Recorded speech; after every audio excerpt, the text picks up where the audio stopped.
So teams want to know which model is driving spend, how token consumption is trending, how input and output tokens ratio differ, and whether we're using the right model on the right task. And we'll talk a lot about that when it comes to optimizing your AI spend as well.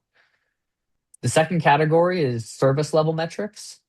And so this is where something like the custom chatbot or support desk use case becomes important. Rather than looking at OpenAI or Bedrock spend, I want to see what do we spend on our support assistant? What do we spend on our developer assistant, right? And the different types of AI agents we might build. And so this is a Right. great use case. Yeah, go ahead, Jay. Yeah. So being able to track the outcome of what you're deploying AI for is one of those areas of focus. So instead of a broad goal with deploying AI, we're seeing successful strategies being toward more focused efforts around processes that are enabled through an AI deployment. And able to track that process, you'd want to be able to track how you're doing it today and what's changed with AI.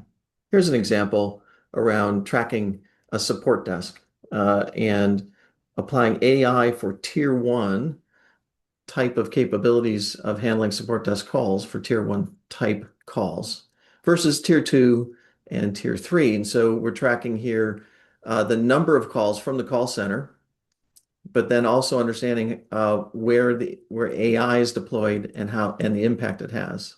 So here we have a tier one AI agent increasing in spend, and then we see the tier one human interaction coming down or reducing in quantity. So now you're tracking the deployment and the outcome and showing the impact of both. Are you achieving that outcome? And of course, the overlaying concern also would be cost. Are we reducing cost as we're handling more volumes with AI? And can we shift more work to tier two and tier three agents? Now, that's a result of having metrics tracked. So the topic is what kind of metrics are people tracking? Well, it's going to be metrics around the outcome of AI that you're deploying it for. So it's not only the consumption of it, but where is it being applied and are those metrics being affected by that deployment?